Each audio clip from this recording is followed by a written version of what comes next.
Sheila. Welcome to my co-working space. It is so wonderful to have you joining it for Tutor Boot today.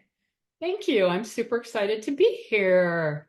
Yeah, and I hope I always point the wrong direction. You appreciate all of the plants and shrubbery that we have. Yeah, help yourself to some Perrier.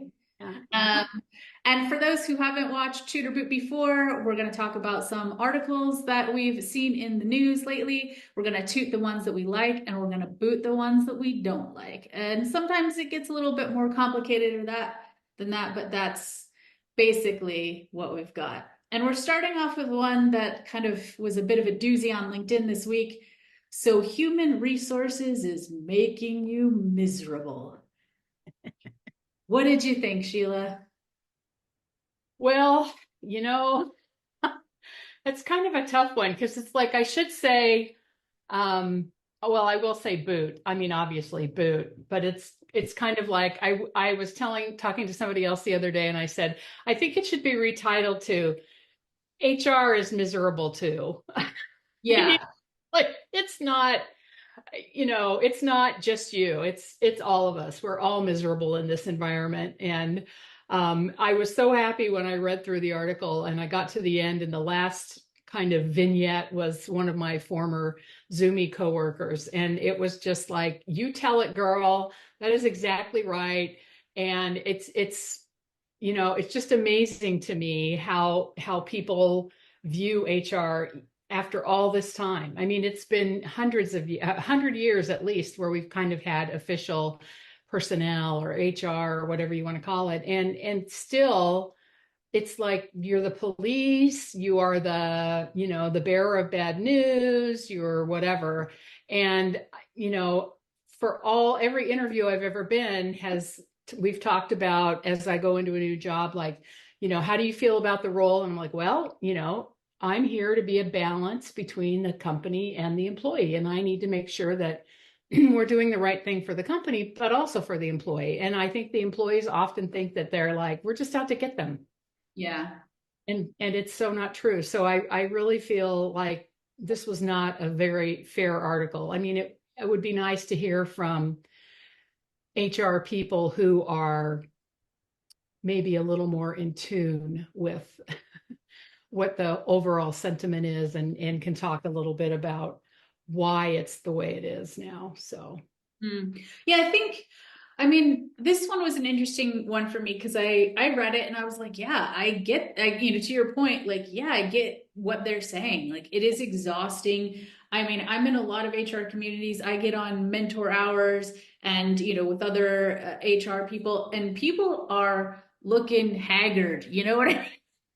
yeah. Tired. We got a whole bunch of grays we did not have a few years back. Like, we're exhausted. And I think that it did speak to that. It was like we are struggling too. We are balancing a lot. We are, like everything that doesn't fit neatly elsewhere is dumped on us, and there's a lot of that. So I tooted that it was like, yeah, let's talk about the reality that many of us are experiencing in a pretty real way. And it was interesting to see the backlash on LinkedIn of, people kind of, oh, if you're so miserable, get another job or whatever. And it was like, oh, I think to your point, it's like you're kind of missing that broader context. It's not a bunch of people whining that they don't like their jobs. Like, that's not what it is. There's a lot going on about why people are feeling that way within the field, and then to have people who haven't worked in the field, are analysts, and are kind of want to be commentators on it but haven't really done it. It's like, no, thank you, bye, I don't need that. If I need your opinion, I will ask you for it. Yeah. Uh-huh. Yeah, for sure. It is really funny to me because I don't know. And I do think I don't think it's just HR either. I think everybody is tired and like haggard. I love that word. But it's just like, and I always think about, the work I've done in mental health, and some of the stuff that I've done with Lyra. And I was always so impressed with their project that they had going where they were coming into companies and doing a survey of the employees to find out what was causing them stress. And then coming back to the C-suite and saying, here's why your people need mental health. Yeah. And, because every time I would show my numbers to the CPO and I'd say, oh, look, it's stress. And he's like, well, that could be because they're in a bad relationship. That doesn't necessarily mean it's from us. I'm like, are you kidding me? Right. Mm-hmm. Yeah. So it's like, and it was really to their disadvantage to do this work because their goal is to go into a company and help you solve the problems that are causing all of this, right? Are you not staffed well? Do you have sucky managers, which everybody does? And all that stuff. Yeah. Tell me where there's 100% good managers. There is no place that has a. Yeah. So it was just like, this is what it ought to be. And instead of patting yourself on the back for providing this great mental health benefit, how about you keep people from needing it? Yeah. How about you don't cause the mental health problem? Right. So anyway. Yeah. And I think that's part of what is maybe a little bit touched on in the article, but not really. Again, and to your point is like that HR people are often in there, with the C-suites, like advocating and kind of like banging our heads against the wall sometimes trying to get them to listen to us. And it's like, that's stressful and miserable. Like, we don't like doing that. And so, I mean, we want to be advocating for employees and for healthy workplaces and psychologically safe workplaces and all of that. So, yeah. Well, I think people don't realize too that, like you said, that, HR is the dumping ground for a lot of stuff, but that's the C-suite's favorite way to spread bad news is through HR. No. And then, then they get the blame instead of the C-suite. And it's not a viable solution. It's like, you've got to have the backing and it really needs to come from the top, especially when it's not a great message. You've got to have that support from the C-suite, and it should start with them instead of start with HR. Yeah, absolutely. So yes, boot, boot, boot. All right, I'm going to move us on to this next one here. We have, this one is maybe about a month old at this point. Honeywell employee fired for skipping DEI training has no bias claim. And the background here was that Honeywell had a mandatory DEI training. The employee never accessed it, said it was a joke, refused to complete it. And the employee was fired and then sued, alleging race discrimination. So that is the background there. What did you think? Well, I toot that they got rid of him. It's kind of interesting because I was thinking about it and it's like, well, if boot means you gave the guy the boot, that's a good thing. It really is. But I just find that to be one of those things where I can see that as a flashpoint for so many people as we have this continuing discussion with DEI about, is it important? Is it not important? How much emphasis should we be putting on it? And, as my friend in the New York Times article mentioned, she was in the DEI section and they got rid of everybody. Yeah. At Zoom. The entire DEI team was gone. And it's like, how do you do that? How can you it's just like you've just canceled the people that normally do the canceling. So it's like, yeah. So it's just so interesting to me that there is a backlash in the first place, and that there's not enough people who know how important DEI is to be saying, no, we're not going to do that. We're not going to do that. We need to actually have these initiatives. And I know we're seeing it at state legislator levels. Yeah. They're pulling it out of the schools. There are all these things. And so it's pretty hard to see that go away to the wayside when it just finally was really making some inroads. Yeah. I mean, I'll take your I'll say that I toot that they gave him the boot, right? Yeah, exactly. Because I think, kind of to your point, like this encapsulates so many, like in a small way, so many of the arguments that are happening around DEI. And ultimately, it sounds like this employee was railing against something, didn't even know what it was. didn't Right. even access it, never looked at it, had no idea what it was.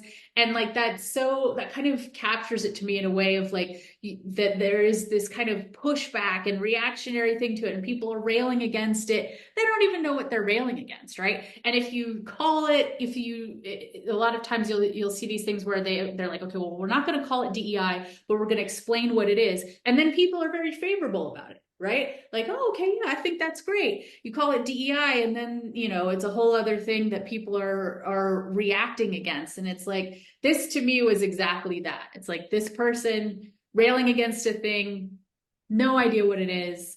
And I think, time and again, as we've talked about, SHRM taking equity out of their DEI, the conversations around MEI, ultimately, it just seems like they don't really even know what they're rebelling against. Right. Well, and I don't remember what book it was that I read when I was a kid, but I distinctly remember a line in it that said, people hate what they don't understand. Hmm. And I just think this is such a big point that, that really seals the deal on that one. It's like you don't like it because you don't even know what it is. And you're not willing to step out of your bubble to find out, right? And that to me is almost more alarming, that you won't even look. You won't even look at it to see what it is. You're just dismissing it out of hand because, your uncle told you that it was not good, like, or whatever, Yeah. your posse told you it's not great. So, Yeah. And now we have one more. Summer Fridays are dead because remote work killed them. boo, boo, boo, boo. I think that's so not true. Um, Yeah. I think, well, we had summer Fridays, but not until the pandemic. And that was because we were, in HR, we had them only in HR. We didn't have them company wide. Um, but in HR, we had them, and we were hiring, when I started, we were hiring 50 people a month. At the beginning, in the middle of the pandemic, it was 150 a month. So you can imagine, I mean, we were hiring recruiters who then turned around and hired more recruiters who then hired, engineers and all that. And it was ridiculously crazy. So that first summer, yeah, 2020, we did summer Fridays, which was great. And it was every other Friday that you got off, and we had it all, everybody coordinated. So, your kind of counterpart that could do your stuff was on that day when you were gone. But I think, because we realized that remote work was just as much, if not more taxing than commuting and working, because you do spend more time when you're working from home. I just think for most people, that's the case. You think about the time you would have spent commuting, and you end up working during that time rather than just doing your 8 hours. You do your 8 plus your commute, kind of. But then as the economy turned, then Summer Friday went away. So it was part of cost cutting. It was the business saying we were giving these people way too much time off. All that we need more productivity, which kind of led to, you got to come back to the office because if we can't see you, you're not working. Right. And layoffs too. So I don't think remote work killed Summer Fridays. I think greed killed Summer Fridays. Right? Okay. And that's the thing that I thought was funny about the article. I was like, okay, let's see. As so many of these, I try to approach it like, all right, well, let's see what point you got to make here. And initially they kind of say like, oh, well, there with hybrid work, remote work, there's so much flexibility already that summer Fridays didn't make as much sense. And I'm like, oh, okay, maybe. Like, I think it's fine. I like what you're saying about having when the summer Fridays is alternating. So it wasn't ever this thing of like, oh no, stuff's not going to happen because I'm not there, right? But part of everything is about people wanting flexibility. So like, okay, maybe summer Fridays aren't a thing because people are saying I want a summer Wednesday or whatever, because that's when I go and play softball or like whatever. Okay, maybe. But then as the article goes on, I mean, it's still a bit dramatic to say remote work killed them, but like killed summer Fridays. But, okay, then the article goes on and it's actually what you're saying. what killed Summer Fridays was that nobody believed people in remote work, all these senior leaders, oh, well, if I can't see you, you're not working, and they don't believe that remote workers are as productive, even though the data does not agree with that. Like, that's their perception. And what killed Summer Fridays was that senior leaders didn't trust people to work. They didn't think they were working, so they didn't want to give them Summer Fridays, because then you're just telling them they can't work more. And that's where the article ends. And you're like, boo. Exactly. Exactly. And I think it's so funny because I know Zoom got a lot of press when they announced that they were having a return to office policy. But some of the C-suite folks at Zoom live not in San Jose. I mean, they're remote all the time. And granted, they're back there for meetings and all that kind of stuff. But it's so funny to me that then they will turn around and say, oh no, but I'm in Austin, but I need my people to be in the office in San Jose. Yeah. And, I will come and, bless them with my presence every once in a while to motivate them.